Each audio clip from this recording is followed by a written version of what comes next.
From the great state of Texas, you are now listening to Skip the Noise podcast, a Rounded Edge media production. Thank you so much for joining us. And bias, of course, I'm referring to Ben, aka Mexican Nostradamus, and myself, Benji, aka Blueberry Sugar, here for another fantastic episode. Shout out to Mike Taco Barks for the music. And yes, as you noticed, it's just me and Mexican Nostradamus. Rick was not able to join us, unfortunately. Just had, things going on, circumstantial, just as I was absent last week. But we move on, and we will do our best. Tennessee to that book burning. That's where he was, yeah. So he had prior scheduled duties that he was prior commitments, I should say, and he had to make sure they're following fire safety correct for the book burning. Correct, right. So someone has to bring the gasoline. We'll make do. Yeah. So he had, like I said, he had other responsibilities he had to take care of. So we'll do our best in his absence to hold the fort down. So to kick things off, Ben, you want to get us started with the SpaceX and the it's crazy. Geostorm or what? Explain what happened. Well, basically, so the sun goes through 11-year cycles of these solar, basically like weather seasons, and they last roughly around 11 years. And so we're in a substantial period of it right now. So about, I think, a week ago, or maybe a little bit earlier than that, there was a significant coronal event. It wasn't like it wasn't the worst we've ever seen, but it was pretty substantial. So what happens is when the sun has like storms, it basically has these moments where the outer crust of the sun, rather not the outer crust, but the outer layer of the sun will basically expel out into the space. It's mainly due to like magnetic shifts in the poles, etc. And so one of these massive ejections occurred. Now, what it does is it actually throws out an unbelievable amount of energy in the form of protons, neutrons, everything that just gets thrown out from space. Well, unfortunately, the brand new SpaceX satellites that were launched by Elon Musk and crew weren't able to navigate around them. So what happened was they knew it was coming. They prepped the satellites and they put the satellites into a dead mode to try to shield them, and then try to turn them away from the sun, or turn their most valuable components away from the sun to prevent some type of and I imagine everyone's heard of this, like an EMP, like an electronic magnetic pulse, something that could fry out the circuit board. So they tried to turn the things to shield them, the satellites to shield them, and then at the same time put them in a standby mode. And during the standby mode, they're supposed to kind of coast, but they thought they put them in a proper orbit to do so. Unfortunately, they still got bombarded pretty hard, and the standby modes never switched back on, meaning that they lost 40 of the SpaceX satellites in a matter of minutes. How much do you think the dollar amount? Okay, well, I mean, I think last time I heard to take a kilogram into space, 2.2 pounds, I believe is $10,000. Oh, okay. So per every 2.2 pounds. So these satellites are several hundred. Yeah. And how many were there again? 40 of them. So we're talking about probably like somebody do the math. Billion. Somebody's getting fucking canned because, these coronal mass ejections and these solar storms and these sun weather phenomena happen quite a bit. And then whoever's made the suggestion, let's just put them in standby and see if they'll be all right. No, because they're coasting into the Earth's orbit as we speak, and they're being eviscerated by our atmosphere. That's like saying, it's like if you have your PC and then your house is on fire, you're like, oh, it's all good. I unplugged it. Before we ran out of the house, I unplugged it. I unplugged it and I left the door open to let the gas escape. Right. And so basically SpaceX now it's a pretty significant loss. I mean, I know at some point they want to launch like 1,600 of them, but if they're losing 800 or 900 of them every time there's a fucking solar storm, right? So how common? It's going to get expensive. I guess I've heard of this sort of thing, but as far as I've never, planned orbiting fucking 40 satellite. I've never gone through that process of trying to determine the risk of I do it all the time. I bet it sounds like you do. Actually, you're speaking about this pretty intelligently. I'm actually kind of impressed. I'm a big space geek. I love this shit. Yeah, I love it. I love it. That's why I wanted to open with this. But the question I had, I guess, is how common, or in other words, you're making it sound like he definitely should have known, or not he, but like the team definitely should have had a plan other than 100%. Oh, put it on standby. Like there should have been some foresight that this was a likelihood. Right. Our GPS satellites. So they really fucked up. Yeah, they fucked up pretty hard because, and then don't get me wrong, there are going to be some electromagnetic storms from the sun and solar storms that are going to be substantial. Like there's some that actually occurred in the 1800s, and they didn't even know about this shit really, that blew out telegraph wires. Oh, really? Like totally wiped out, completely decapacitated them. I think it was in the 1850s. They didn't even know what the fuck happened. They just all kind of not necessarily exploded, but they just totally fried out. So this has been there's been some seriously substantial ones that were really bad that, if they occurred today, we could see some wild fluctuations in everything from the power grid to your normal computers to whatever has some type of computer chip in it that isn't. Bro, that's what I'm saying. Everything runs on like little boards. Oh yeah, you're fucked. You're properly fucked. No doubt. Like properly fucked. Dude, oh yeah, everything. I mean, your fucking refrigerator, the internet, anything that runs on. So yeah, no, these storms are no joke, but for the most part, things are somewhat shielded in certain, and especially in like the important industries. With what? But like yeah, when you send something, they're shielded, so you could actually shield against it. Oh, like physically, like physical shields. Yeah, like lead or something. There's things that sometimes can protect, like especially like crucial, vital electronics are protected for the most part, but you would think that if you sent something into space, so like the crazy thing is you would have something, right? Because if to get into the Earth, they still have to get past our magnetic. We have like this massive magnetic shield around us that deflects a majority of it, like 90-something% of it.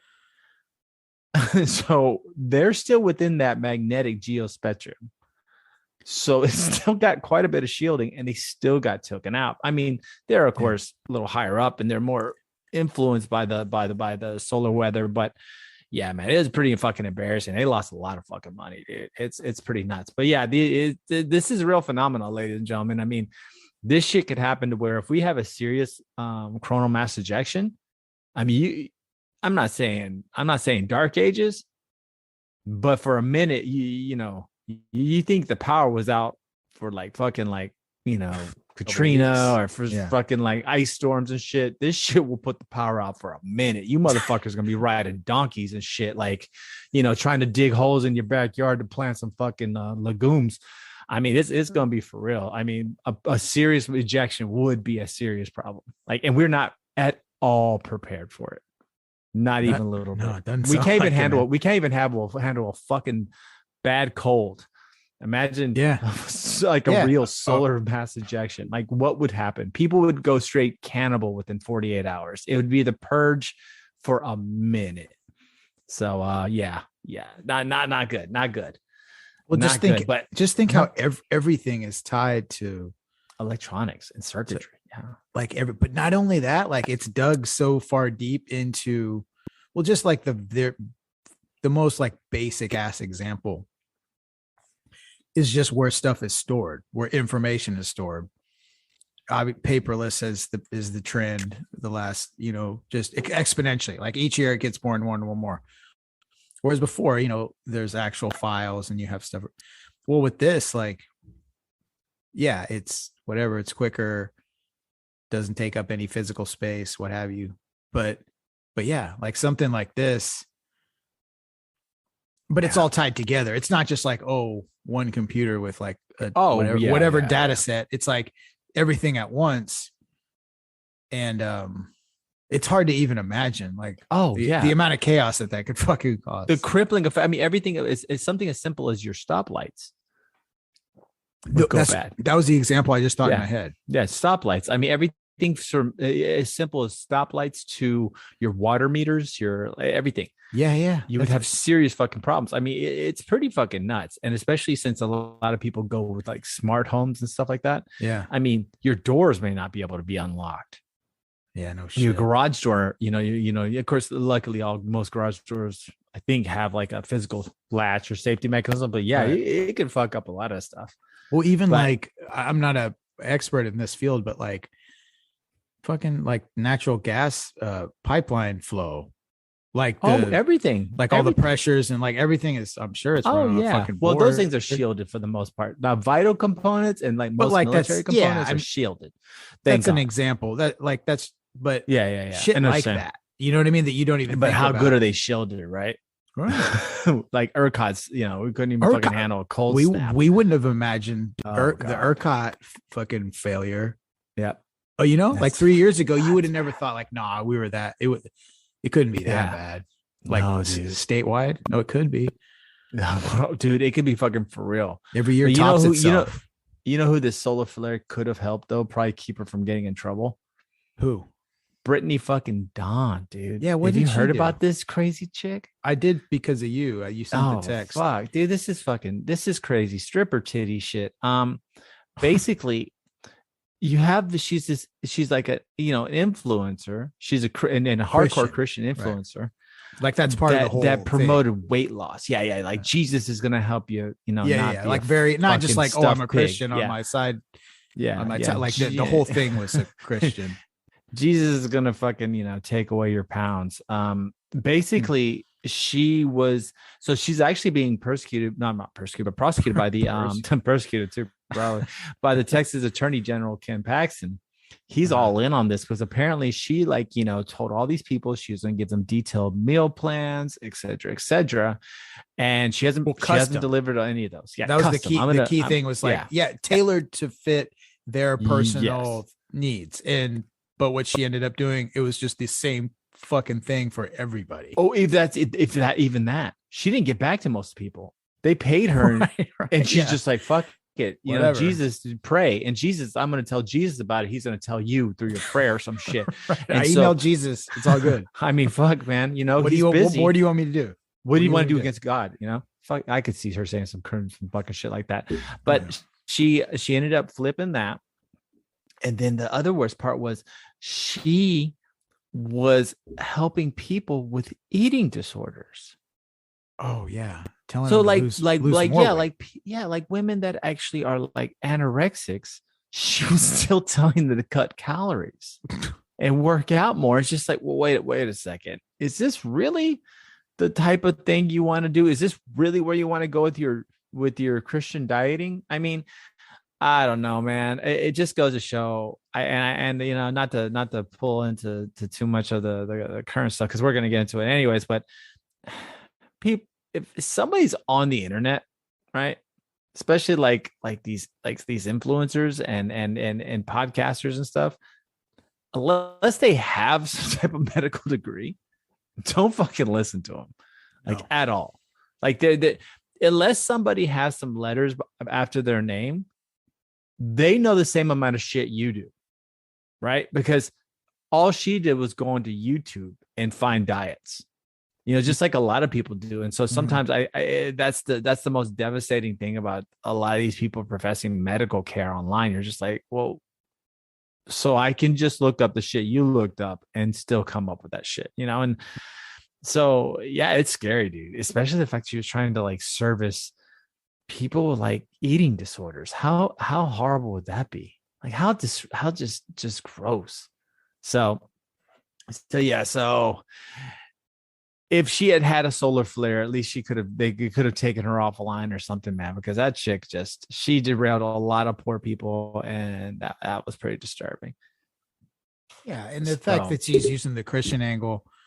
Oh God, that's the part that's everything else, because it's just part of the angle of the hustle. It's not, they're not Christian. Well, who doesn't use it, right? You see Trump holding Bibles, you see Biden going to church, you see all these fucking douchebags acting like they have some type of shred of Christianity, and they really don't. Right. It's just it's all an angle, folks. It's all an angle. It's a way to get in, because it's like you drop, it's a trusting.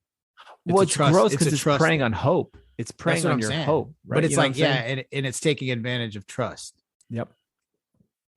Because you think, if you believe what I believe, especially about God, you're coming from a good place, and these people aren't coming from a good place, folks. So Brittany Dawn. So anyways, she's going to be apparently, he's going after her. Ken Paxton is completely going after her. I believe I forgot exactly what he's looking for in regard. I think he's looking for $10,000 for every instance of bad advice. So this could get pretty. She was pretty. I mean, she had a decent following, right? Oh yeah, I think she had 1.2. She was moving. I mean, you know, was she Rogan? No, but she definitely had a following. I mean, especially amongst those kind of Christian communities. You know, the wankers who play guitars and have rock concerts in their fucking churches.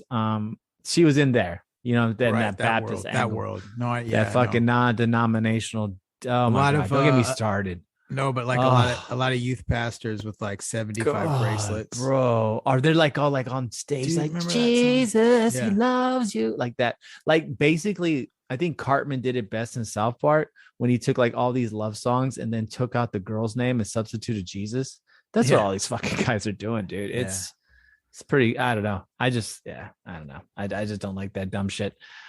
So she was big in that world. Apparently it's just, you know, she's about to get hit up. So maybe she can lead the prison ministry when she's in there, help them lose weight too. Sounds like for a long time, if they're enforcing, I mean, there's got to be so many, if each individual incident is getting punished on its own merit, she's fucked. Oh, what's $10,000 fine per each one? So let's say, just to give an average, let's just say fucking around, she did, you know, fucking even 10 of those, that's 100,000. Oh, but she probably did 1,000. Oh, right. So she's fucked. Yeah. I mean, properly fucked. Proper fucked. She's going to be getting fucking, dude. She's going to be getting like bowled up in fucking prison, dude. They're going to, hey, but you know, she's going to take that towhead hair and go to work, huh? They might, you know what she won't be doing though? What? Substitute teaching. Fuck no, she won't. She will not. I like that. But who will like be? That?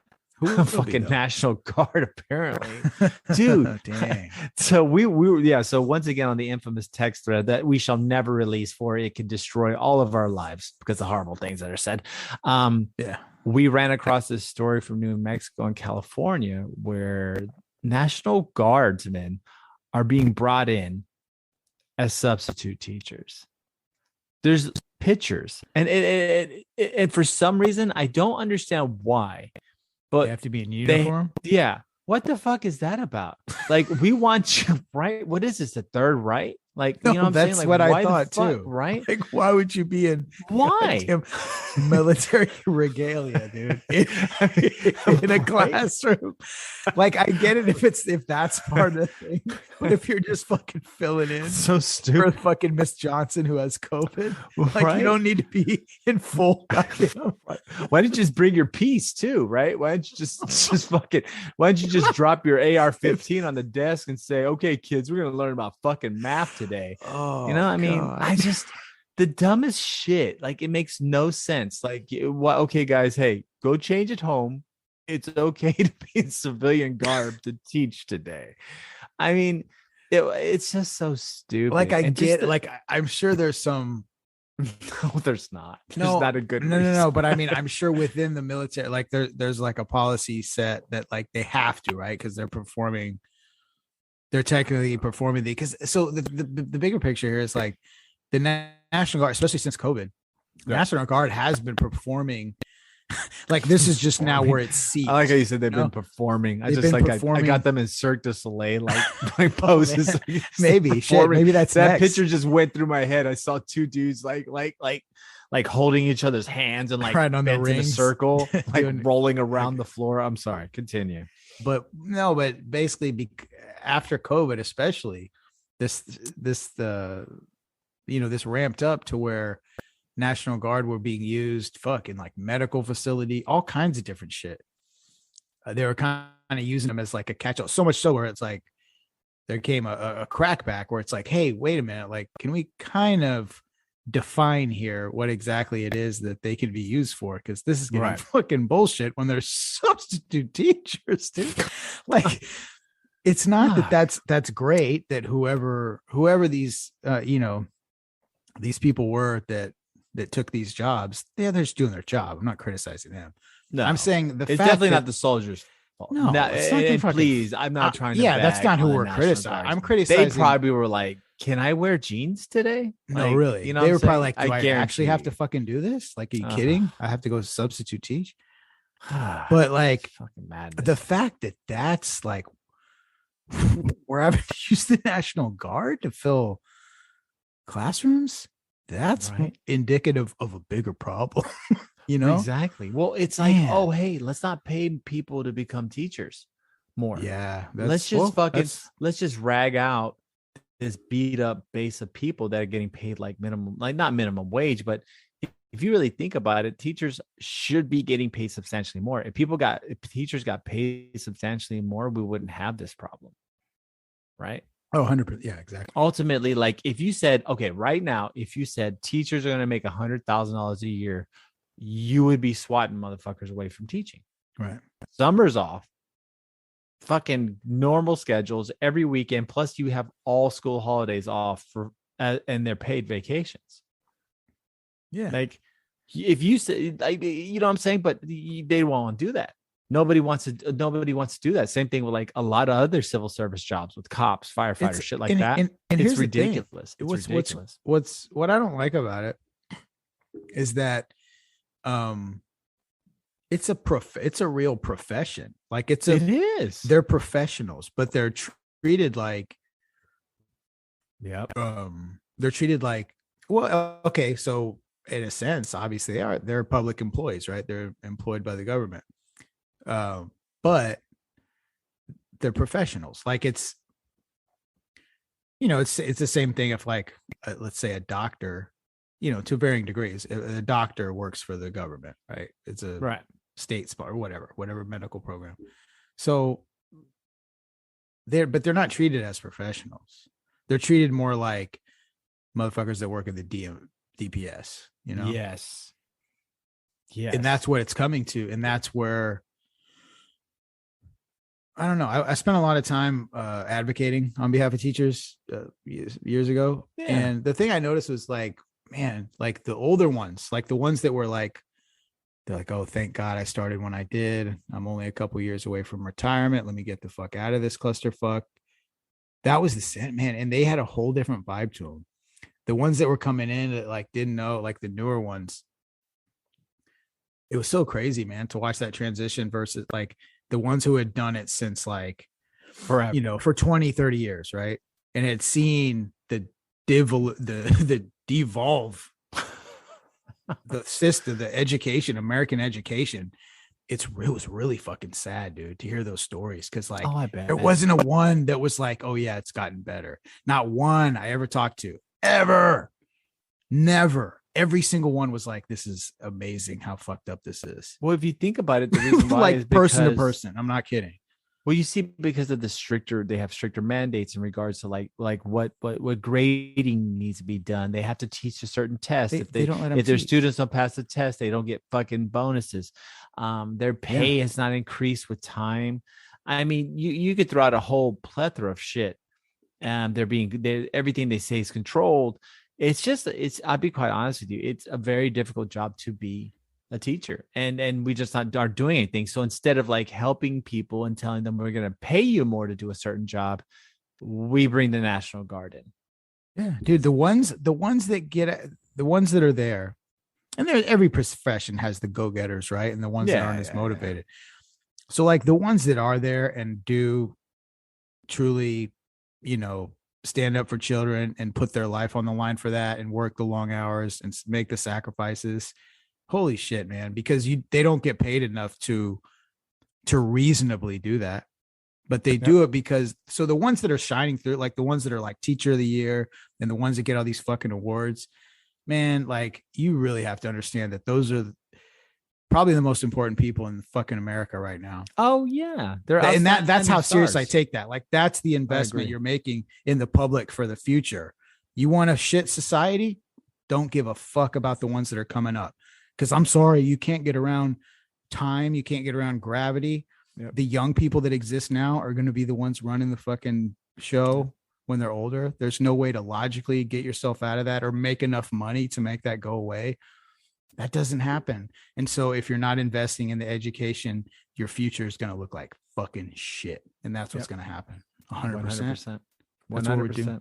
And that's what, and you know what, that's what we're starting to see, right? We're starting to see this degradation. It is because there's nobody really protecting our children. Nope. I mean, for sure as hell, Pope Benedict wasn't protecting our kids. He wasn't protecting any kids at all. Holy I mean, this fuck. okay, look, I think we're going to introduce a new section in the Skip the Noise universe. And I'm batting this around. So we'll see if you guys like it or not. I think we're going to have the asshole of the week award. And I did like at first I thought maybe Brittany Dawn, right? This Christian influencer who's like giving diets to fucking anorexics. She was a runner up, but I think Pope Benedict, the previous Pope, I believe that he should be getting the asshole of the year award, because not only did he admit that he kind of was around the child pedophilia priest issue, but that, you know, he should be forgiven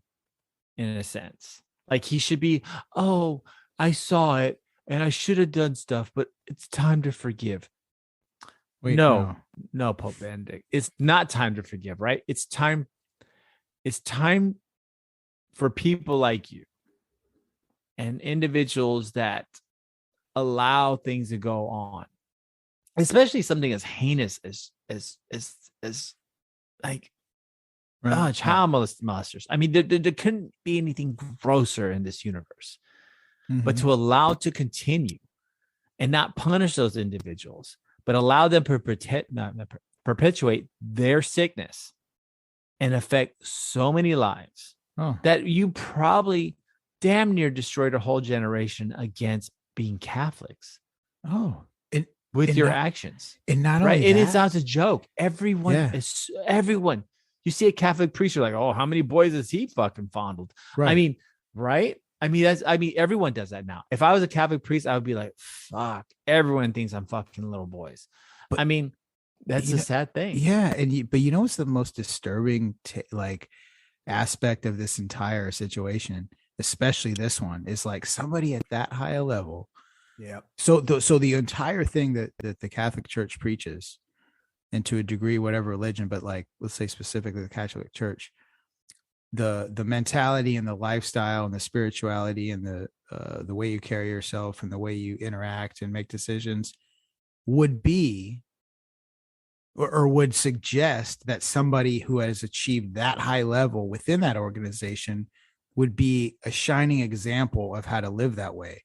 So when they do something as reprehensible as turning their back on childs getting molested and not having the fucking backbone or the faith to back them to do the right thing, to not have enough inner strength within themselves to stand up to evil, right? That they don't even do it in that situation when it's just some motherfucking priest that they could throw in. If they don't do it for that, how are you an example of the entire belief system?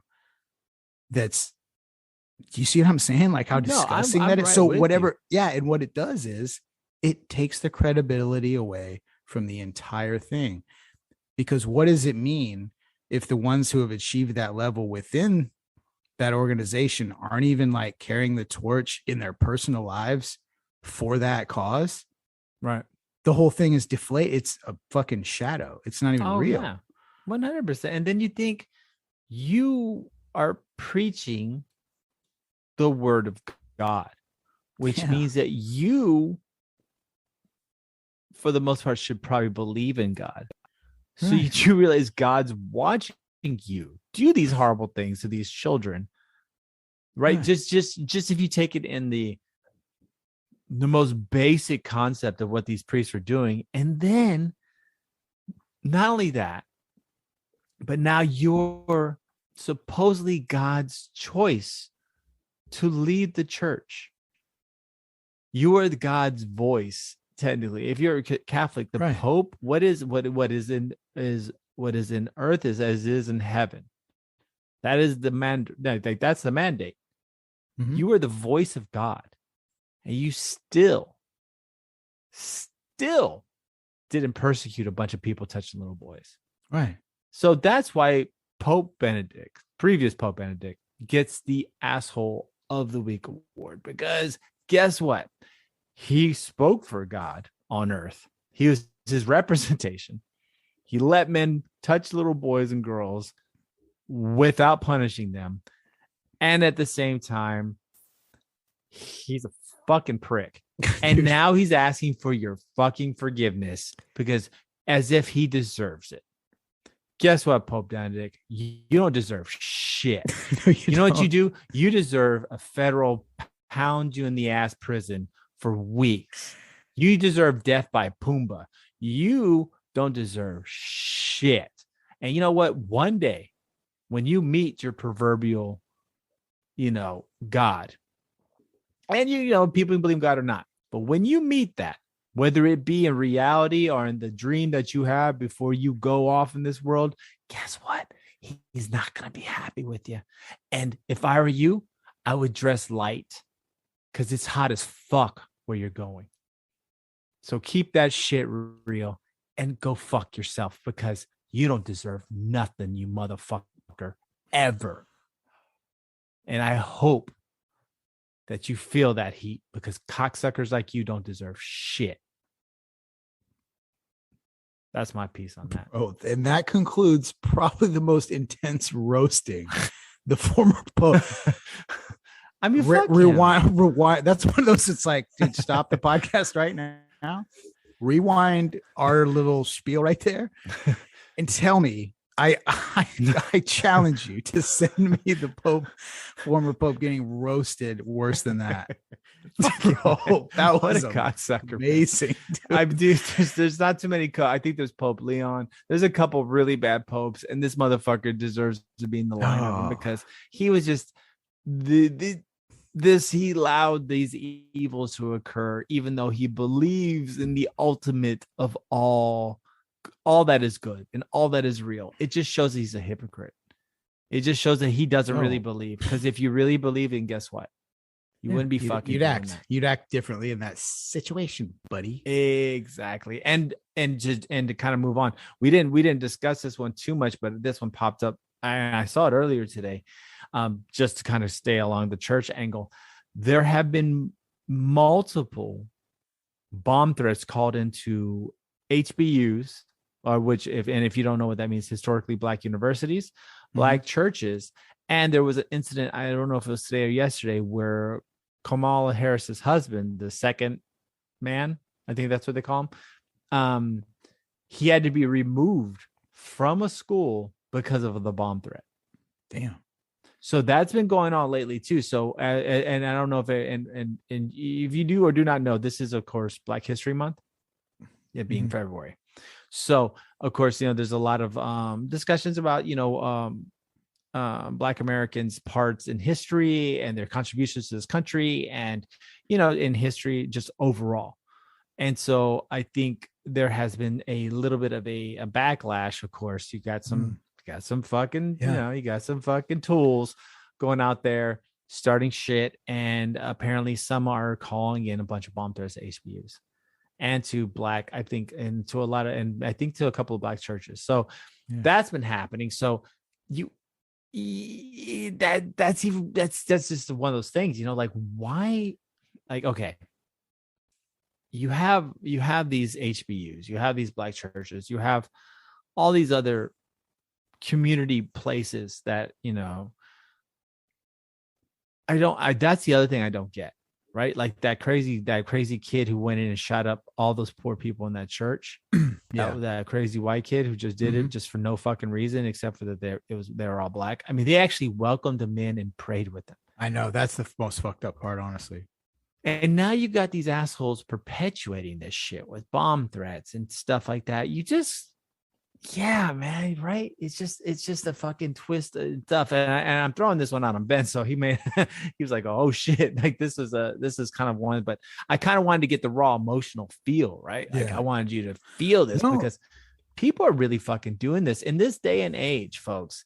Everyone tries to say that it's discrimination's gone and that, but we still have people doing this during time frames that are, you know what I'm saying? They're doing it on purpose because it's Black History Month. Oh, because they know it's going to affect them. And here's what's kind of a little disturbing, honestly, or my my first gut reaction to this whole thing, because there was something here recently. I don't remember where it happened, but there was some like a little, kind of handmade racist like newsletter that was going around here in Houston. It just came up on the news, I think today. So I didn't get a chance to really dig into the story. But either way, I mean, it goes along with the theme of these things happening. Obviously being a Black History Month, and that's what's drawing the attention to it, and why it's happening now, because it's bringing the attention. That's what they want. But it's crazy to think right now that we are actually in a period where, man, it's almost as volatile as like at the 60s, with the racial incidents. There hasn't been a time where it's been that intense. I don't know. I just don't remember in my lifetime a time where it was as, prevalent. The riots. Well, riots. 92. Well, 92. Okay, for sure. Dude, I would say probably from 88, 87 with the advent, like the hardcore advent of crack.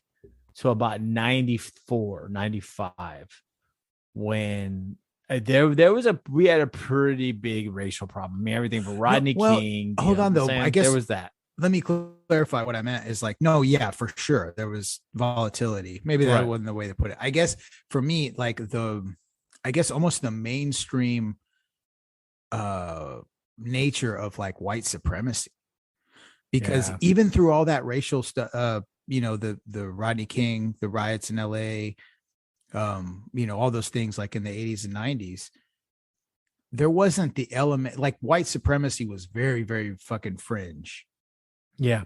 Right. Like it would pop up every now and again with an incident or two. Well, and overall, you would see it. It was like, you would see like that weird occasional thing. Yeah. And it was understood by the vocal public that's fucked up. And like, anybody involved in that is kind of like, obviously we got to wonder about their sanity, right? They're crazy. Right. Because they're into white supremacy. That's not the case anymore, man. Like rational people aren't like educated, rational people aren't just like auto denouncing that shit anymore. Yeah. That used to kind of be the case. No matter however other shit was going on in society, it was just apparent and accepted that like white supremacy was fucked and like not even taken seriously. Yeah. Right? No, you're right. But now it's just like it's a force to deal with. It really is. It's terrifying. That's terrifying. It is terrifying. And that's a different thing. Yep.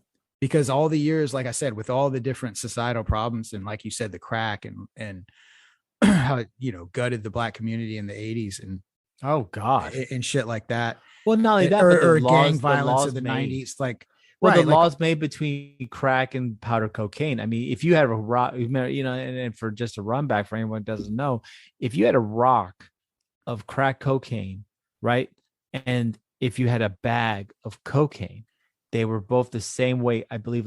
They were both an ounce. Mm-hmm. Mandatory minimum for the rock of crack cocaine was 5 years. The bag of cocaine, pure, right, the same thing, an ounce of cocaine in there, was going to get you deferred adjudication. Right. Like, and for people that don't know, that means that you basically behave for a little while and it goes away from your record. If you can't see systemic racism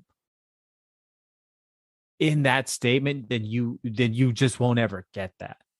Right. And you say that is actually that's systemic racism. There's nothing else to say that, because all the Black kids were going to, all the Black people were going to have the crack rocks, and all the white people are going to have the bags of cocaine. It doesn't get any more systemically racist than that. No, and mind you, now, like the word or the phrase systemically racism gets overused, to be fair, but like what you just pointed out, no, that's an example. Like that's a perfect, that's real. Honestly, that's the example. Yeah, exactly. Like in modern times. Yeah. I mean, you can't get any more. The judicial system. Segregation. The judicial system is the example. Yep. Especially with what they did with the crime bills and shit during the 80s and 90s. But nonetheless, you got a lot of that shit going on. You got this going on with churches. You got that going on with churches. But you know what else you don't have going on? What do we don't have? You don't have fucking Canadian truckers moving shit around. And you know what they're doing? They're parking their trucks in Ottawa and they're protesting what? Vaccine mandates, ladies and gentlemen. We have a truckathon. Dun, dun, dun, dun, dun. Sunday truckathon. Vaccines. Bring your kids. Watch Range Rumper jump over everything. I mean, so stay for the fireworks show after the human Exactly. blowtorch as he melts through 300 tons of pure fucking steel. Watch him jump and kill Gravedigger. and watch him do 65 push-ups and 75 jumping jacks and jerk off all over the Astrodome audience. He's gonna cream all over you, the ultimate creamer. So dude. So apparently you have a bunch of Canadian truckers who, of course, are protesting the whole vaccine mandates in Canada. I'm gonna have to be quite honest. Like they can't drive a truck. Like the whole bottom. This shit is fucking insane. It's gotten all the way down here. Well, yeah, it's kind of, but dude, over there, the city of Ottawa is actually tied up. They parked their 18-wheelers in Ottawa. Right. They can't. So they don't know how to get them out. They said, even if we pull them all out, it would take an extraordinarily long time. Like we're talking about, they could take a year for them to haul all the trucks out. That's what I'm saying. Like this is probably the best protest ever. Oh, dude, it is. It's really fucking. It's not good. just like 1,000 motherfuckers going to City Hall. Like this is like, oh yeah, no, dude. What are you gonna do? What are you gonna do? I got the keys. You fucking move it. Fuck you. And me and Rick touched on this last week a little bit, right? I got the keys. What the fuck? Come on. What are you gonna do? I'm gonna put the air brake on. Take them. Fuck off. Take my fucking keys. Fuck you. Yeah. He's got a gun. You fucking figure it out, dick sucker. Take my fucking So keys. these fucking trucks are packed in. Me and Rick touched on it. Of course, they try to say they were fucking, they were assaulting homeless shelters and taking their food. It's like, okay, really? A bunch of truckers. Okay, first off, the first thing when I'm hungry, I don't think I'm gonna go take out a homeless shelter and take their I know. I'm gonna grab a few fucking quarters and go to Taco Bell. Right, exactly. You know what I'm saying? At the very least, I'm gonna go to Taco Bell, go get a burrito, shit my pants afterwards, and move on. Like it's. I don't think like I'm gonna go to the Hope Star shelter and take their fucking their fucking canned goods. So like there was a lot of propaganda against them in a sense, and there's a lot of shit talking, but nonetheless, they are establishing a peaceful protest, and so Am I for what they're doing? Not necessarily for or against. I just think that it's crazy the way you see basically them handling it. You see Canada handling it one way, but there's nothing they can do. This is a logistical nightmare. No, there's like, I think 5,000 trucks. No. I'm sorry. There's like 1,000 trucks, not 5,000. There's like 1,000 trucks parked on some main street in Ottawa, and there's nothing anyone can do. And for a couple of days, they were like continuously honking their horns. It drove people back shit. Like they were losing their fucking minds. Like they're like, nah, and like for like hours, bro. This is the best protest of all fucking. It's the greatest protest ever. I don't care what anybody says. I don't care ever. What do you Guess what? do? You're wrong, because this is the greatest protest. No, it in is the history of the because universe. You know why? Because it's like, bro, you can shoot me in the fucking mouth with a rubber bullet and beat me to death with a fucking baton. You're not going to move my truck. My truck's because it's going to take a year to clear them all out. Yeah, what are you going to do? And the amount of money is insane that will take. Yeah. Oh my god, I love it. I think it's the greatest thing ever. And not only that, but they probably have fucking. There's probably trailers. Some of them have probably trailers and shit. Like, so it's not like like, you can tow the tractor with like a big ass fucking tow truck, but then you got to move the fucking trailer. Like, it's pretty epic. And okay, do you agree with what they say? They don't. See, that's not really the matter to me, like at all. People should have the ability to protest, right? In Montgomery, Alabama, whenever and I'm not trying to compare the same thing at all. Like segregation and COVID mandates are not the same. I don't want to say in that comparison, but I'm just talking about overall in regards to protests. Montgomery, Alabama, there was, of course, they had completely arranged ways to get away from riding buses in public transport in order to desegregate it. If you look at other peaceful protests, that's the whole way that's the way you get contrition, right? You basically make shit difficult for the people you're going against. Yeah. Now, if these guys were like out and like fucking like, see a bunch of trucker dudes like fucking like, bashing out windows and like, excuse me, things of that nature. Okay, fuck off. You don't need to do that. Yeah. But they park their trucs. And it's just, I'll be honest with you. That's really how you protest. No, for sure. Change. This is the perfect example of a protest and what protesting is actually all about. Because let me tell you something, because the message here is don't fuck with the truckers. You know why? Because I like that fucking rhymes. It really is, because the key ingredient in a protest, as far as like the tipping the scales, cocaine. Well, yeah, that's always meth. Come on, bro. That's like basic. That's how you start the protest. No, that permeames through everything. That's there's always three dudes starting to do marathon lines. They're like, "Oh, fuck this shit. Right, We're gonna go park our trucks in a main street." Come on, it's not even worth bringing up. That's baseline. Baseline. True that. That's just the air. And that's even before you even start drawing out the posters. Yeah, you haven't printed any flyers yet. You're already at that. It's always cocaine. So it's always cocaine. But no, here's what it is though. Commitment. So numbers and commitment through numbers, or commitment. If you're, in other words, if you convince a group of people anything and they're committed enough, whatever actions, like there's a way to do it to where you can fuck them up. Like there's some sort of action you can take, and non-violent, of course, and non-violent, because they're not meant to handle those that's the whole idea. Yep. Is like, how can we use our force or plan and do whatever actions that are still legal? That's what protest is. It's a game, and it's a game to gain leverage. So if you that's the key ingredient though, is the commitment. Yep. So you have to have numbers. You have to have a lot of people, because whatever you're trying to do is going to require bodies. Yep. Right. Or in this case, fucking trucks. So if and every single one trucks. So in other words, it's a good example of like a community of people that are believing in the same, or have the same beef, right? A collective disagreement over what they're doing and unifying together. I'm sorry, but that's illicit change. That's whether just it's good change, or bad, man. Like whether you like it or you don't, that's an avenue. Yes. That's an avenue of behavior. Freedom. Yeah. That's called freedom. Like, dude, just because you want something from the community you're in, and you think you can't, this unbridled elitism that has permeated society with COVID is almost the most toxic thing I've ever seen. It's like everyone is just this elitist attitude. Like, I know what's good for you. I'm telling you because I know. What's like, that's not how you talk to human beings. And so when you see these truckers, when you see these people, I mean, do I agree with certain things, what they say or don't say? That's not the point.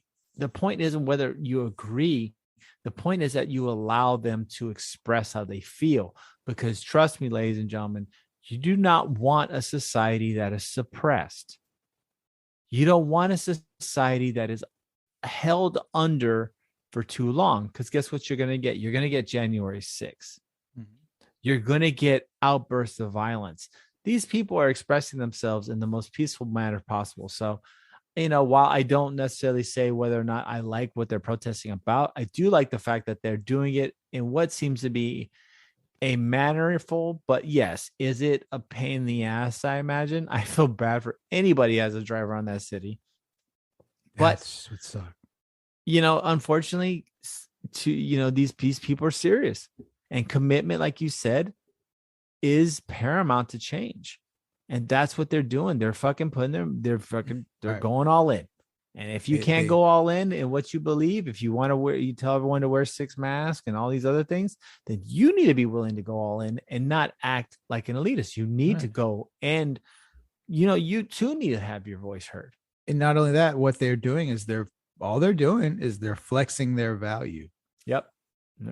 They're like, hey, you need shit to get moved around. You need us to do it, don't you? Yep. You sure do. So you know what? Why don't you listen to us?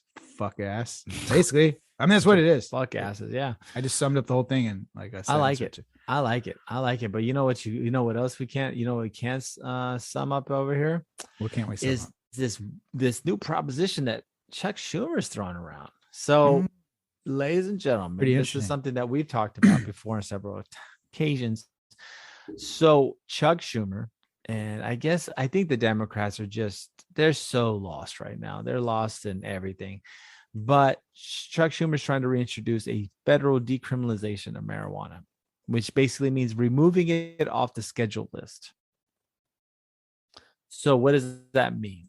That means that basically states can then, it kind of takes away the umbrella that's over everybody right now. So technically, yes, if you're in Colorado, marijuana is technically legal, but it really kind of isn't. Because federally, it's still illegal. But the federal government has chosen not to enforce it. But if you take away the federal component of the legality, then it kind of takes away all the teeth for everything else. So it'd be interesting to see. But he's introduced it, and he's also stated that he does believe he has across the aisle support. I think at this point he should. And well, the other thing is different about this too, because think of if it was federally legal on a federal level, then that opens up, because from my understanding, I'm sure the way it operates at this point, right, is like within whatever state it is, like let's say Colorado or California, that there's growing operations within the state, and so they have to operate within the state, because otherwise, right, wouldn't you be transporting shit across state lines, which is now it's a federal thing, right? So everything is like within its own state. Well, at this point, if it's federal, then that opens up, and that starts a whole nother thing, right? Really, right? Because that's like a supply chain, that's distribution. It's everything. So then it goes. We at this point, though, you do have to realize that I believe at that point it'll go like corporate. Well, I think maybe I don't know. Maybe not like right away. No, you're right. I think that's kind of where it would be headed, though. Oh, I think it's going to go corporate. At that point, there's distribution centers, there's regional warehouses, and then it becomes a whole nother fucking project. Right. No, I agree. But I think it's going to go corporate either way. Right. I think eventually that's anything. That's fucking anything. I mean, there's honestly, there's weed stocks. Right. That's what's greasing this wheel. Oh, for sure. You know what I mean? 100%. Is the potential money to be made on this, because it's. Oh yeah. I don't know the revenue generated like in Colorado.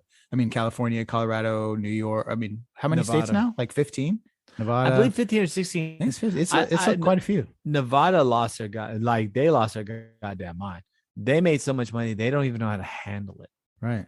They like, it's madness. It's madness. But the crazy thing that I was thinking was transportation, right? So you're kind of hitting on the interstate stuff. Yeah. If they decriminalize it federally, what keeps somebody from sending in the mail? Oh, nothing. So if I mail you weed, then it goes online from Colorado to Texas, they don't get in that letter because it's a federal thing. But if it's not a federal problem, then you're good to go. Now, if you know what I'm saying? Now you have Amazon. Now you have Amazon for weed. You have Amazon for weed in 2 months of this happening. Amazon is losing their shit. Do you know how fast Amazon would start selling you weed? It would be immediate. But just imagine though, if someone shipped it to you from Colorado, there'd be no consequences. No. I think if they actually pulled off federal decriminalization, it's over. The house of cards falls. States, you can't really stop its interstate transfer.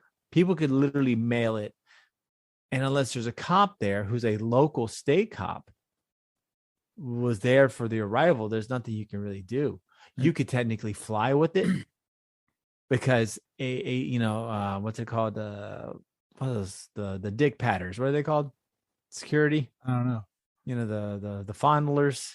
God, what the fucking the What are you TAs, talking about? TSA. TSA. Yeah. They when they're it's not a federal crime to have it on. All right. It's not. So I mean, I think the House College falls. But yeah, well, of course it'll be fucking corporized. I mean, it's just the way it goes. Well, but also too, then you look at the potential of it being a lucrative export. Oh yeah, bro. The United States would fucking kill it. I mean, we would make tons of money shipping out weed everywhere. That's I mean, we would. I mean, think about it. Yeah. But it's, and the crazy thing is the amount of revenue that we're missing out on. I mean, Colorado, all these other states, that's taxable money. And bro, yeah, instead it's like, oh, let's open casinos. What? Really? We're gonna open fucking casinos when you could just literally legalize marijuana and recoup way more than that casino ever could have every year. You know what I'm saying? Like, it's like we tax other sins and vices. Why don't we just do this one and move on? Yeah. So yeah. Anyways, he's introducing the bill. I wouldn't hold my breath, but it seems like every other year they're talking about this. It keeps getting closer. I think that's federal decriminalization is it, folks. So we actually hit that level. I think personally, and you're going to see weed stores every corner. I think states' laws will fall apart. Yeah, states' laws will fall apart. It'll be a matter of time. You'll see, of course, the Bible thumper states hold on. In Florida, they'll hold on because Jesus doesn't want you to get high. But after that, I think they would fall. I think the revenue's too great. I think I think federal decriminalization brings in, like you said, the corporations, and the corporations are going to be like, yo, it's time for us to make money. So let me go ahead and grease your pockets. And the next thing you see Ted cocksucking Cruz like, oh, marijuana is not so bad. And not only that, dude, but now what, unfortunately, and I hate to bring this into like a negative space, but now it involves, but then now it involves politics too. Oh, once it's so I think it's in their best. I think it's in every. That's why this is all of a sudden moving rapidly. Yeah, because of the revenue potential. And once you get that locked in, then it's easy because now it's stupid. If it's better to control it, right? And so that's why it's going to get opened up, and it's going to become a whole. And we can shut down the cartels. Yeah. And then it's just like the lobbying and the interconnection between big industry and lawmakers. Yeah, and then we shut down the cartels. They can't sell weed anymore. I know, because it's legal to do it here, and we don't have to fucking worry about it. What happens instead? What happens with that? Oh, bro, then of course, well, that's what's going on with the cartels right now.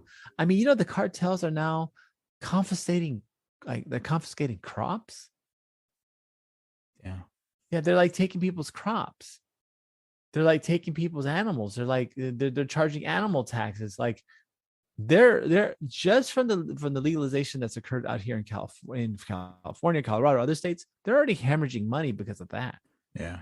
That's why they moved into the fentanyl game and methamphetamines. But yeah, you completely legalize it. Yeah, man, that's some serious shit. And the other thing is the prison population alone that would be exonerated, taken out of prison. We're talking about a lot of people, guys. I think the United States, and last time I heard, I'm not 100%, but I think last time I checked, it was like something like 2.5, 3 million people are in prison right now. Right. And how much revenue does that generate? Right. But the sad thing is, I think from what I heard, more than 60% of them are there for nonviolent crimes. Yeah. Of those nonviolent crimes, like 1 out of 10 are there for weed, guys. Yeah. Fucking weed. Somebody put you in a cell for a plant. Yeah. That grows wild. Yeah, that grows wild. That honestly, and people are like, why doesn't it grow wild in my yard? Well, because there's been a lot of suppression of it, a lot of bad, a lot of things. So, and also it requires, some pretty interesting conditions to grow. You know what's funny? But nonetheless, it's still a weed. You know what's fucked up? Check this out. This is just a thought, and we'll move on to the next topic. Yeah. I just thought of this right now. Do you think this is the fucking? I just always find it hard. So I'm by no means am I consider myself an air quotes gardener, but I'm always planting something, right? Like I got something growing, right? Sometimes they fail because I'm a fucking idiot. Sometimes they do grow pretty decent. Sometimes they thrive and then they taste like absolute shit. So I rip them out of the ground. But I'm always trying to fucking grow something, right? Just bro, the soil like on my property is just dog shit. And I dead ass serious wonder if like that's deliberate. Oh, I feel you. You know why mean? though? You know why it is though, right? Partially it's because it's fill dirt. So like when they build your neighborhood, there's part of that. But oh yeah, dude, they don't want you fucking growing your own food. No, not on. Fuck up the chain, dude. Yeah, you can't do that. You can't grow your own shit because how are they going to control someone that can grow their own food? How are they going to control somebody who can be subservient or whatever the fucking word is? Y'all know what I'm trying to say. Yeah. They can't control you. Of course, there's always that fucking thing. Why there's so many laws and there's so many like regulations against like like in a lot of neighborhoods, you can't have your own chickens, you can't have things like that. Yeah. But that's like a pure source of protein. I mean, like guys, if you have like 6 chickens, you're gonna have so many fucking eggs within a couple of months. You don't even know what to do with them. You just give them away. But that's a protein source that you could have on your house. You know what I'm saying? There's some, and to feed them is pittance compared to the amount of protein you get off each egg. Not including, at the end of their life cycle, you get a chicken. I mean, no shit, man. Hey, if you fucking ton of food. And check it out. I'm gonna give a free shout out. If you need a custom coop, if you're in the Houston area, look up the Garden Hen. Nice, little independent business makes custom chicken coops for you right in your own backyard. Yeah, man. Dope. As long as you don't have roosters, the HOA won't know. Yeah, they don't make no noise. I wouldn't advise that. I'm not. Gotta be the hater. That always gotta be a hater. But I'm not saying that that's what you should do. I'm just saying. Pretty sure that's what you're saying they should do. I'm just saying you can get away with it. I'm just saying other things too.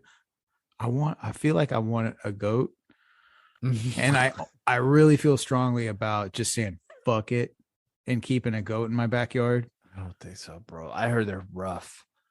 They're rough to deal with, dude. And then my determination to have it is, bro, pretty strong. I and most of the time I'm with your gun ho shit, even with your commune.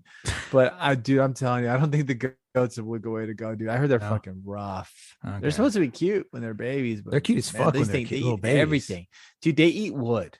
They'd eat the siding off. Eat the stuff. You get fucking Hardy plank, dude. They would. They would eat the siding off your house. They're fucking dumb, bro. I don't think it's a good idea. I don't think it's a good idea. I know, bro. I know you want to. I feel you, but nonetheless, another thing that as much as we are considered crazies occasionally and conspiracy tinfoil hat wearing ass people.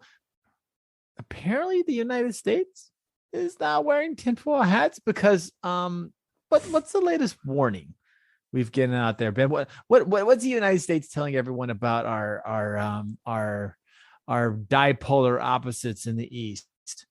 The bear themselves. Okay. The snow-clad people, the vodka swingers. What are they saying about them? I was getting nervous. I was getting nervous. I didn't know where you were going. I was like, I don't even know what he's talking about. I love this shit. I saw in your face, so I had to start throwing out there. I was like, oh, the bear, the pig, the dipolars in the East. I loved it. Yeah. So what are they fucking saying? Oh my God. What's so happening? If you will, Ben, while I'm kind of making an intro to this, can you look up the names involved in this thing? So there's a video available on YouTube where the representative from the State Department, and that's what I'm asking Ben to look up right now. Right. But he was being asked by the press. He was talking about how, the intelligence agencies in the United States government have detected that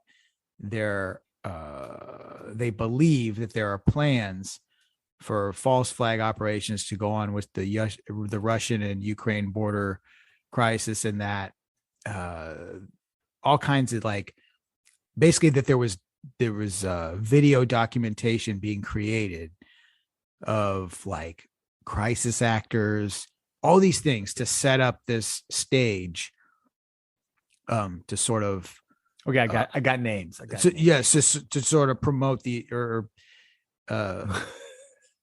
grease the wheels of progress in invading Ukraine, right? I guess is the way to put it. Yeah. So these videos, the propaganda videos, that's what they were creating, right? With crisis actors. And so he's making all these claims. And so the questioning is coming from like, I don't know the publication or the person. Well, I can give go, some yeah, names. go for it. Drop names. So apparently the AP reporter, his name is Matt Lee, challenged State Department spokesman Ned Price. Okay. And also the claim was also repeated by Pentagon spokesman John Kirby.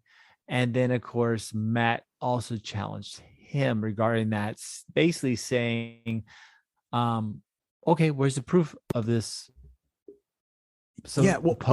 Plot. Right. And so with Ned Price was the one who said that, like, yes, we've collected blah, blah, blah. We've got reason to believe that this is going to happen. And they're creating these videos of propaganda with crisis actors and blah, blah, blah. And they're like, okay, cool. Like that sounds dope. And actually, I do have the script. If you like me to please read just read that. Okay, just read that. Say no more. Read it. So Lee, let me see where it's starting goes. Lee questions these claims. So basically Kirby had announced that Russia was having a false flag type event with Ukraine. So Lee questioned his claims and suggested that the administration was being speculative. You've shown no evidence to confirm that. What is the evidence that they plan? I mean, crisis actors, really? This is Alex Jones territory you're getting into. That is when Ned Price, became irritable, claiming that evidence was available in declassified intelligence information. Lee countered, okay, where is it? Where is this information? He asked. Price replied, it is intelligence information that we have declassified. Lee, well, where is it? Where is the declassified information? Price answered, I just delivered it. Oh, no, you didn't? Yeah, he did. That's how I answered it. No, I just fucking told you. I watched the video. I just fucking told you that this was happening. So guess what? It's fucking happening. That's the proof, because I fucking told you. Amazing. Yeah, I just told you. Where's the evidence? I just fucking told you. I just fucking told you. No, that's not evidence. No, it's not. It's not. That's not the. For anyone wondering, that is not how you establish fact, by saying, well, because I said so. That's the most childish fucking response I've ever heard. That's like listening to two young children arguing, and he says, well, that's what it is, because that's how it is. Right. Madness, fucking madness. So the big thing now is they're terrified Russia. You know, all this saber rattling going on between Russia and Ukraine, that Russia's going to invade Ukraine. Every other minute, CNN and everyone's like, the Russians moved their carrier groups, and they have 100,000 troops, and they could strike any minute now. And it's wow, look, I'm not saying that Russia won't attack Ukraine, right? I'm not saying that won't happen, but it's just getting ridiculous, right? It's getting kind of like this. Like, I really think what he said, like, this is Alex Jones territory. We got crisis actors and false flags, and really, like, it's just, they'll say anything now just to make it seem like it, you know? Yeah, but it's like they're really struggling or really trying hard to justify a position where they even give a fuck about this. Like, right. Definitely. Like, so that's what's so weird. Like, Ukraine is not NATO. Okay. Nope. Well, they're soon to be. Right. Like but that's all talk. Like, obviously Ukraine culturally is starting to lean towards the West and blah, blah, blah, all these things. Right. Like, sort of these intangibles. Oh, rather they just don't want to be a Russian satellite anymore. No, for sure. Probably not. And that sucks. You know what I mean? That does suck. But that's kind of, I'm sorry, but that's Europe's problem. Yep. Like, it doesn't really do anything to us. Like, in other words, there's no reason to take this hard ass of a position on this shit. Well, you know, go ahead. Well, right. And I think there is some things, but it's a sad thing is that when you ask for even Europeans to take a hard line, Germany has actually been pretty reluctant because they have this big ass pipeline deal with Russia. Right. Yeah, they have interest. So you have other countries that are even faltering in this claim. It's just, I think it's saber rattling. You got that going on with Russia. You got China talking about Taiwan. Fucking, it's madness. Cats and dogs living together. You got North Korea. Shit, yeah.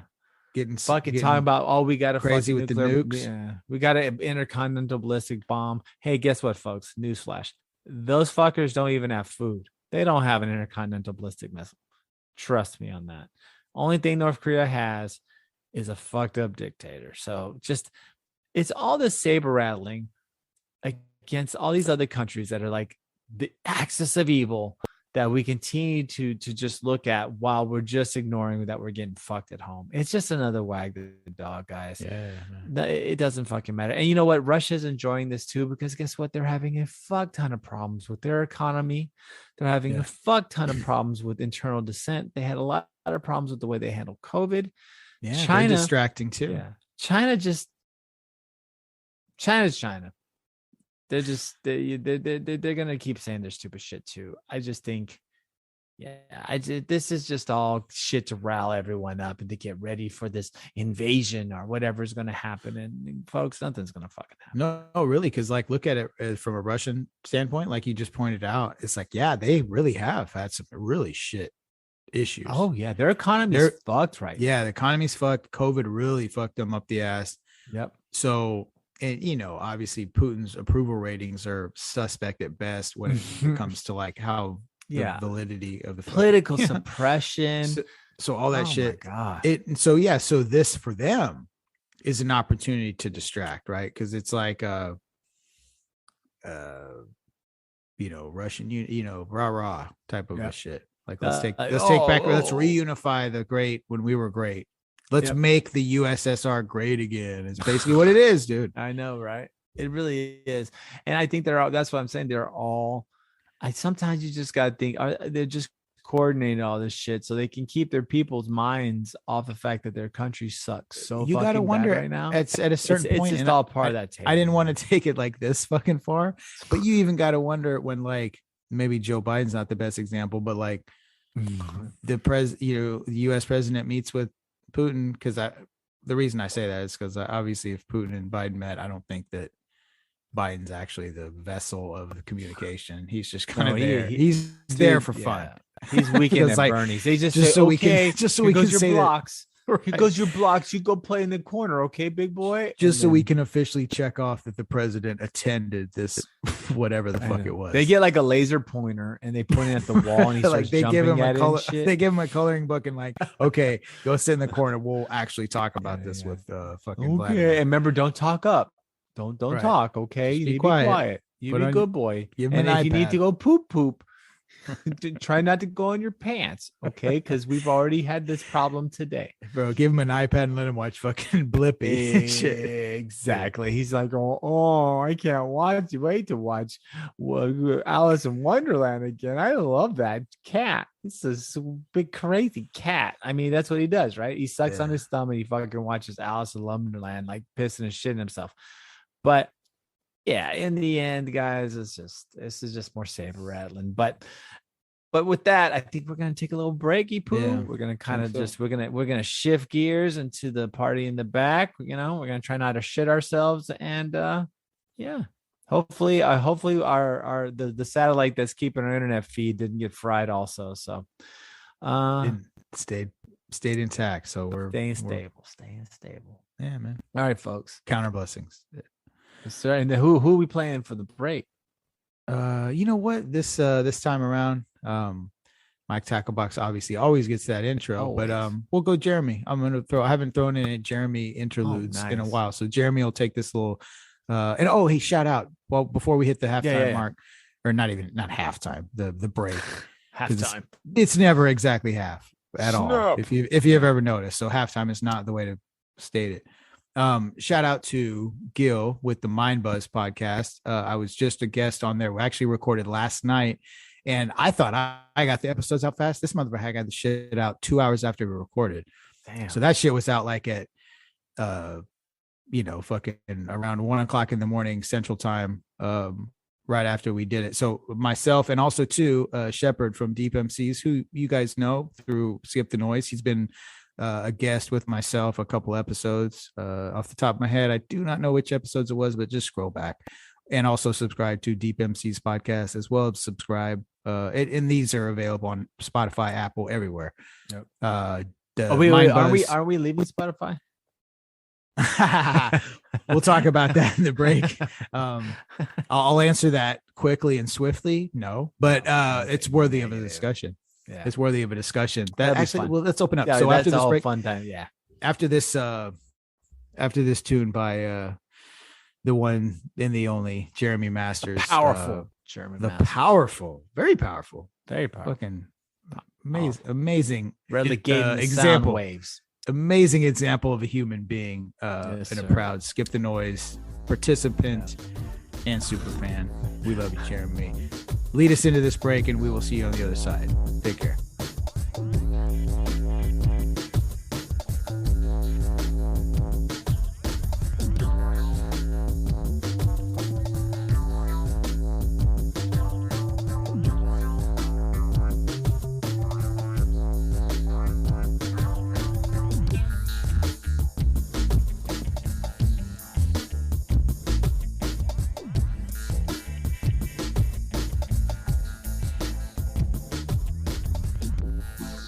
And we're back, party in the back underway. And like I shouted out real quick before we hit the break, I do want to send a shout out just to give a whole official shout out to my boy Gil from the Mind Buzz podcast. Like I said, Shepard and I were guests on that. That episode is out now, so go subscribe to Mind Buzz. I thought it was good. We touched on a lot of things. The reason I'm bringing it up again is because we did touch on this. The Rogan thing that I'm about to bring up. So recently, and this we'll probably spend a significant amount of time on this because this is actually really, really huge. So Joe Rogan, a podcaster, obviously the biggest, I don't know, whatever the downloaders, obviously probably the most influential podcaster in the genre, period. Yeah. Has been, I don't know when the show started, but fucking 2010, 2011, something like that. It's been around, I think 12 years is what he said. So yeah, how about that? God, yeah, he's been around these, 12, 13 years. I think 2009. So this is a long time. So recently what has happened is, if you haven't heard, if you've been living under a rock, so we'll kind of do this in layers, but the first thing was that the controversy with Spotify. We've talked about it on the show, where the criticism because of false information about vaccines or about COVID, like just medical scrutiny for. Well, yeah, he had that Dr. Peter McCullough and correct the other guy. Yeah. So backlash for that, right? Which obviously leads to a debate of like, well, hey, what the? I mean, this is he runs an entertainment show at the end of the day, right? Right. But really. And like I said, that's why I alluded to the Mind Buzz, because I kind of said the same statement on that show. Really what happened here is that somebody got very, very influential past the point of the comfort level that the media / political industry was comfortable with. And so now he's paying the price. Right. Being called out. So in other words, like, he's exclusively on Spotify. That was the big thing that happened, like a year ago, or whenever that happened. I think a year and a half, because it's been a little bit since he moved directly over there. Yeah. So there's the debate about what's Spotify's responsibility in this whole thing for misinformation, but it's just the whole thing is shit. And then to pile on, just to set the whole stage for this topic, is then the recent thing popped up. Somebody took, edited together like a 12-minute video of just instances of Joe using the N-word. Oh. Now, mind you, I haven't listened. I don't religiously listen to the Joe Rogan Experience currently, but I do. But I'm a long time listener. Like I listened to it from way back. You listened before me. I probably. Well, I got you. I think I've been listening since like 2:30. Oh yeah, so Episode like 230. yeah, like I've early been listening since 2010, then. like in 2000 teens or whatever. Yeah, probably 2010. 2000. Yeah. Yeah, 2010, 2011, something like that. But yeah, I've been So listening to early shit on. for So a minute. nonetheless, but there was one thing I did notice along the way in listening to the show. Because obviously he got a lot of downloads, he was really popular, but it was still kind of a niche sector, right? It wasn't as pervasive as it is now. But either way, I did notice that like along the way, like he does, he tends to work the N-word in there here and there, right? And now, albeit he uses it in a way that's I don't want to say, I'm never gonna say like it's appropriate to use that. But what I mean is that he'd use, for an example, right? Quoting somebody else using it, okay, and presenting it like, but his mouth would say the words. Right. So that, right. So there's a thing there where it's like, for example, if you're a college professor and you're reading Huckleberry Finn, you're going to say the word if you're reading it out loud. Right. Right. But that's not really. Yeah. You get what I'm saying? Yeah. So I'm just trying to establish like the parameters, but anyway, it doesn't matter because they compiled a 12-minute video of all these like type of incidents. And mind you, not all of these are as innocent as I just described. Right. But it's not, I mean, he's not on there being like calling people that, right? I'm just trying to make that distinction. Right. But nonetheless, he's using the word and probably a poor choice. Okay. Based on having but mind you, this is over the course of a really long time. Well, it's probably a poor choice because he's not black. Right. I mean, first and foremost, right? It's first and foremost, like, yeah.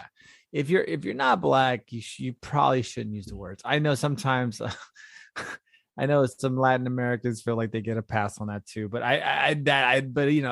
it's not something that I think really anyone should be saying anyways, black or white. But that's just my call. I just think that it's just a derogatory term for the most part that was propagated, and I know that it's more than that even though. Yeah, it's a lot. It's a very heavy word. It's a heavy word, and people, unless and I just don't think anyone should really say it. But nonetheless, you definitely don't want him saying that or anyone like him saying that. So I get this whole situation, right? I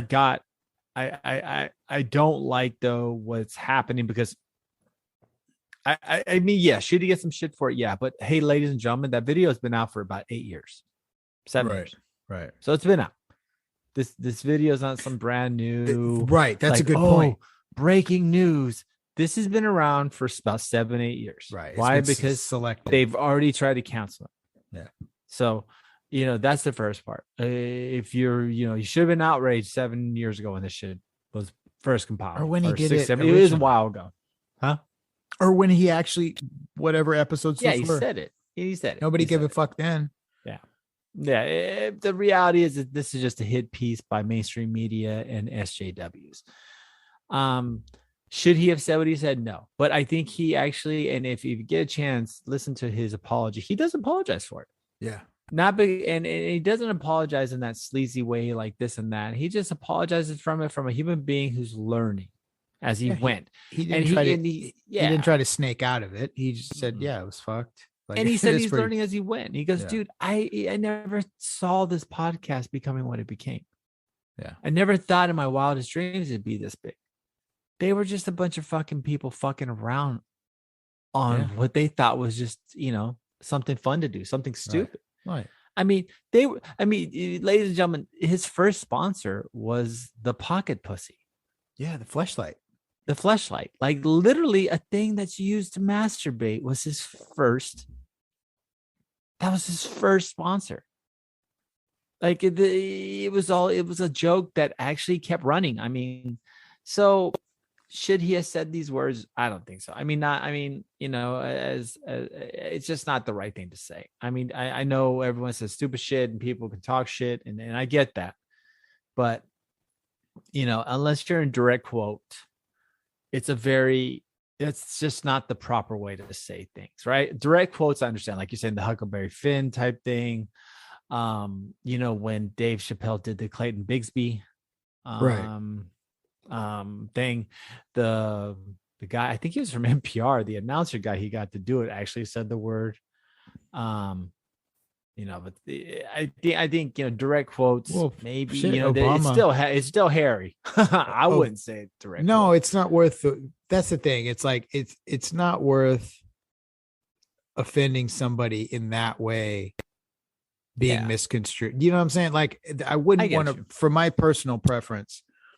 Like, I wouldn't, especially like at this point in my life, like, no, at the age I am now and the hopefully the wisdom that I've acquired, everything tells me I'm not going to use it even in like a casual, because when you're younger, you don't understand that. So you, like, if you're explaining or like you're quoting a Quentin Tarantino movie or whatever, I'm just giving like a lame example. Right. And matter of fact, that's another thing to bring up too, because he wrote, and that's a point of controversy as well, right? Because he wrote all that word. But that's a whole nother topic. But what I'm saying is, like, at the age I'm in now, even doing that, to me, it's like, it's not worth potentially somebody misconstruing that. So it's just like, you know what? I'll just eliminate it.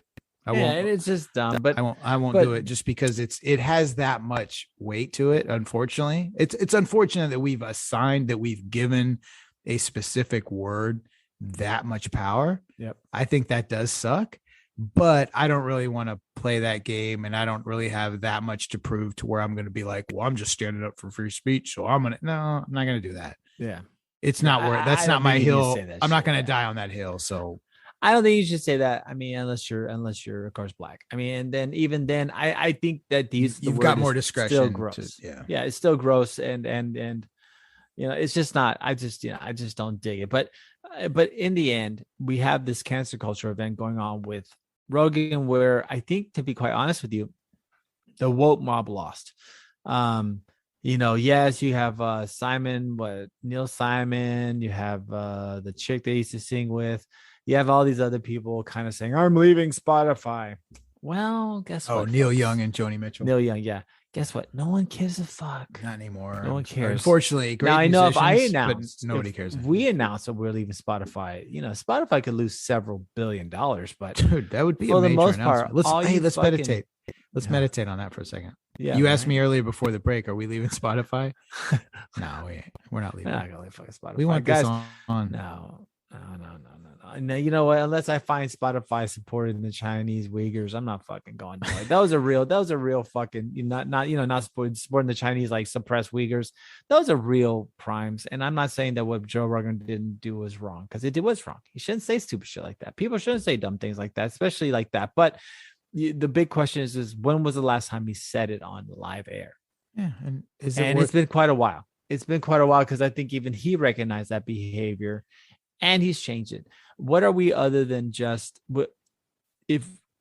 how can one learn without making mistakes?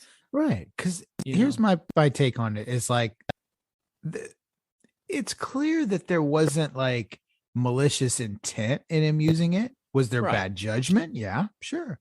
Right. Does that mean somebody should just be, career should be, or their livelihood should be taken away? Probably not, man. No. How about let's not just gut react to things like this. Let's use these as hey, you know what? This is like a point of contention. This is probably worth discussing. Or can we be two rational human beings and really look at the ins and outs? Because it's like, hey, I'm a rational person. I don't want to hurt anybody's feelings, but at the same time, I'm being like hypothetical. Like maybe I'm Joe Rogan and I'm like, hey, I don't believe that we should censor ourselves. I believe we should have open, honest conversations. So you know what? Instead of backing away from that term, I'm just going to say it because I want to be accurate to the conversation that I'm reporting out on, right? Like a conversation I heard between two individuals. I'm going to deliver that message exactly the way I heard it, at the risk of somebody getting offended, because I'm believing in the right. I'm just making an example. No, I get you. So you're choosing like sort of a battle there, but it's like, okay, that that stance, right? And that would be a reason or a rationale that somebody may use for using the term. You know what I mean? And so if somebody did something like that, would that be worth like, well, let's not talk to him about it. Let's just eliminate him from, because he already crossed the line of what's appropriate and what's not, and we decide. Well, Okay. I mean, everyone was going after him anyways, right? Every single woke mob person, just he since he signed the Spotify deal and basically put a bullseye on his own back, which was basically was what happened as soon as he became bigger than mainstream media, and he became this target. That's what everyone's been saying. Anything he says, they jump on. Anything he does, they jump on. They try to take out his friends. They try to take out everybody. And in the end, they're still. It's just, this is just a hit job. It is a political hit job. They want to take him out, but guess what, folks? You're not going to take him out. If Neil Young couldn't get rid of him, no, you know what I'm saying? It's just not going to happen. Like the reality is we do have to accept what he did was wrong, right? I'm all for that. But he apologized, and not saying that apologies are doing anything. But if you look at what he's done over the last couple of years with this podcast, he just had on the guy from the Freedom Project for the exoneration thing, where they're basically, you know, getting people that were falsely accused on death row and getting them, you know, basically getting retrials. And some of these men are walking free. These are guilty people. He's doing. Well, he pumped the shit out of that. Yeah, he pumped the two people's lives have been significantly changed since that moment because of the popularity they got from Rogan. And also a lot of other good things have come from his podcast. A lot of people have learned more about health and fitness. I myself, dude, you would have seen me, you know, when I first started watching that. Like, I had always been a runner, but you know, I was kind of going through my thing. I had gained some weight. And the dude gave me a fuck ton of inspiration to grab a kettlebell, to work out, to go test new things, to go be uncomfortable. And I'll always be very, very grateful for that. So, like, while, yeah, what he did was not correct, I do believe at some point human beings are going to make mistakes. Human beings are going to do dumb things. But we need to start thinking that human beings are not perfect, and that they should be forgiven for some of the things they do. I mean, I'm not saying like, you know, someone kills somebody, you know, they're cool. But I think sometimes if you look at a person's character and you look at what they've accomplished and you see a mistake, sometimes you just gotta let it go. Not because it's imperfect, but, you know, of course, if he continues or reunites that type of behavior, of course, hold his feet to the coals in the fire. But it's just dumb that we're doing this, and it's just another cancel culture. Because guess what? The people that are outraged never listen to one of Joe Rogan's episodes. They just read what everyone else says about him, and it's just fucking whack. So, well, yeah. And then shit, man. Another kind of layer on this too is like to talk about the episodes. So they canceled a bunch of or removed a bunch of previous episodes from the library. And so what's crazy about that is like, yeah, of course, a lot of those were included, you know, him using the N-word, like the ones that were compiled in that video, but that wasn't it. There was other episodes too that were canceled or that were removed. Yep.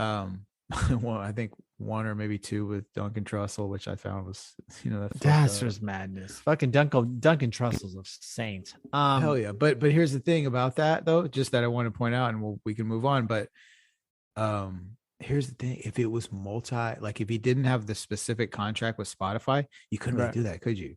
Nope. Because it'd be his own shit. So like the Spotify deal to me was like kind of it was a concession. Like, okay, motherfucker, like we need you on one controllable. Yeah, you see what I'm saying? I think so, but I think also Spotify's terrified because Rumble, the CEO of Rumble, you know, that crazy one, he offered him $100 million. Yeah, that's crazy. I gave you $100 million to come over here. I think in the end, people have to realize that Rogan has achieved a status that we all wish we have. He achieved the fuck you money status, the fuck you world status. And honestly, guys, you're never going to shut him up. So for better or worse, we have political commentary about whatever's happening. And yeah, those doctors he had on were fucking stupid. I don't give a fuck who or what you say. I am not the most educated person, but I could have smoked both those doctors quite easily. They talked in conjecture and they were pushing their patented COVID discoveries. Guess what, assholes? Nothing patented about it. It was a joke. Those guys were shit. So, but moving on. We do have a little bit of controversy. Yeah, and we're going to talk about the University of Pennsylvania. So there's a swimmer, and it's a transgender female. And for those that, and I'm not trying to be male to female, but yeah, I just wanted to explain that it was a male to female. She is a female now. And I don't want to be offensive. I'm not trying to be. I think sometimes though, the terms can be confusing for people, right? I mean, you're just like, well, what does that mean? Sometimes you get fucking confused. I don't know if someone's non-binary or binary, but it's confusing. Yeah.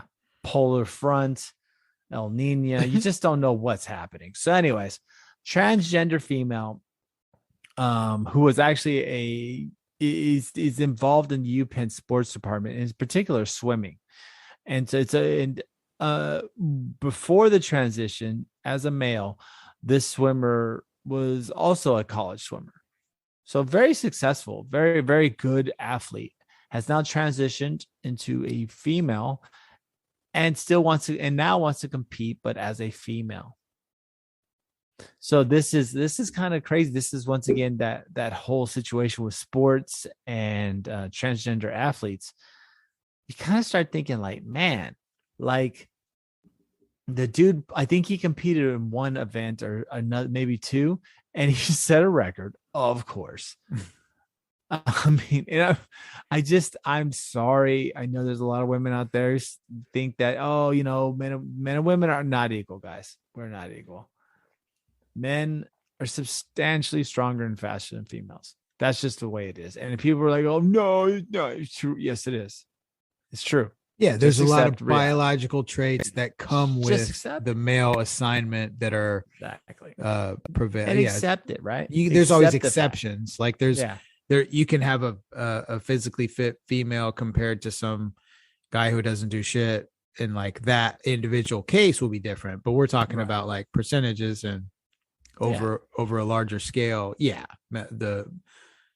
those who are born male, yes, it tends to accompany physical traits that are advantageous in athletic events. Bone structure, and also right? Especially after going through puberty, right? I mean, right, and then training as a male for many years because he was a very good swimmer, and then now transitioning over to the female team, and of course he's beating the piss shit out of all of them. So there's been some controversy. I think some team members say, no, we want her. We want her to still compete with us. We want her to represent UPenn, but there's a lot that don't, right? And so once again, we enter into this realm like, is this really something we should allow?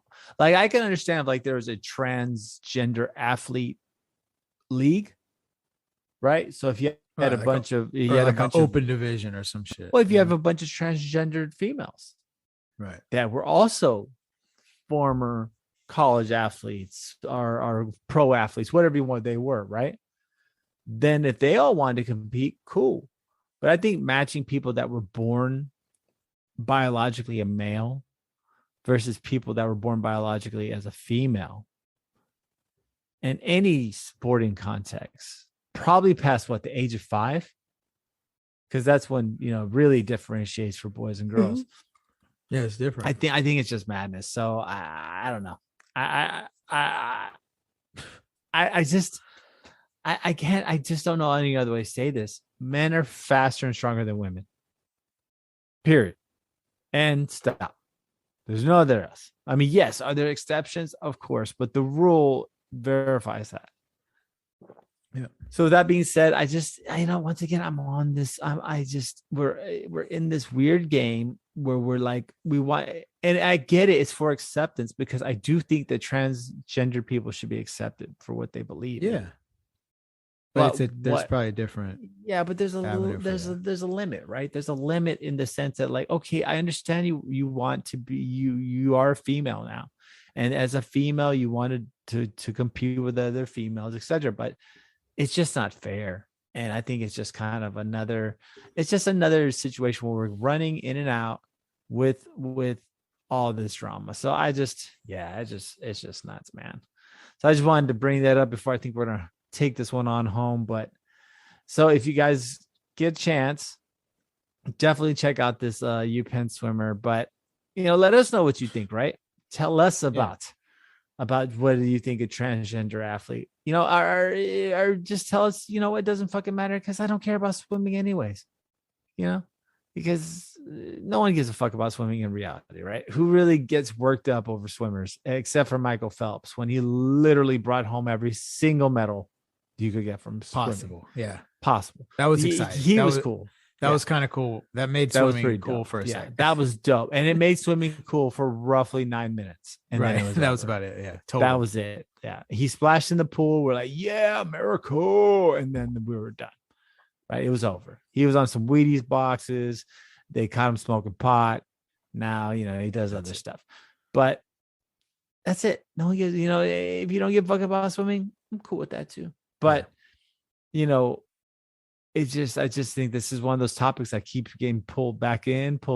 And it's just because of the goodness of acceptance. Like, yes, we should accept people for who they are, but we also have to be realistic about who they are too.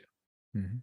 So I think that's a good way to look at it. But seeing as we're wrapping the night up, I think start getting ready to kick this pail down the road. Kick this mule in the ass. Yeah, kick the mule in the ass, grab its tail, smack it, and say, "Get on, donkey. Time for you to get on home, my little donkey. I'm gonna ride you all the way. Take me home." So that being said, we will be staying on Spotify. I just, we're going to be holding tight. We're not removing just yet. If Rogan wishes to repay us for our loyalty, we are all in. You let us know, Rogan. We're here. Whenever you want to invite us up to Austin, I know you're probably a big listener. We're ready to go. Sure is. Ready to go. Ready to talk it out. We're ready to tell you about not going full Texas. And we're ready to go. But with that being said, sir, where can they find us on the interwebs? They can find us at skip_the_noise_podcast. Also find us on Twitter at skipthenoisepO1. They can email me if you have any kind of weird questions or anything you want to add to the show. You think it's dick pics? Yeah, please don't send those. Please send them. Oh my God! Please just inundate his web box. Now I'm debating whether I'm going to give the email address or not. But you know what? Fuck it. I already committed myself to it. So it's skipthenoisepodcast@gmail.com. It's going to be dick pics for like 3 pages of dick pics. Yeah. Out of the kindness of your heart, please refrain. Oh no! Send all the dick pics you can. I definitely don't need any dick pics in my life at all. Period. Please send it, please. Oh my God. So and then also just let us know. Let us know what you think about the show. Let us know what you think would be a good topic we could wrestle with. I think we're gonna try to stretch out the Skip the Noise asshole segment. We're gonna try to tee off on one of our somebody. So we're trying that out. Tell us if you like that, or just tell us if there's something else you want us to look into. Might do some investigative journalist type reports in the future. I think we're going to probably do a little bit of digging, try to go a little bit deeper on some things that are happening and locally and also nationally. So we got a lot of store. So we got a lot of little plans. We're going to be doing some crazy shit. So you cats and kittens, hold tight. Just make sure your seatbelts buckled because we're gonna have some fucking fun. So 2022, we're gonna bring it hot. It's gonna be hot and ready to serve. Fucking right now. I want you here right now. Right now.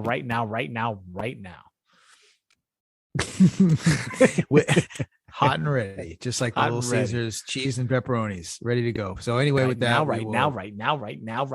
I love you, Mom's House podcast. Well, we're about to cut you loose, put you out of your misery.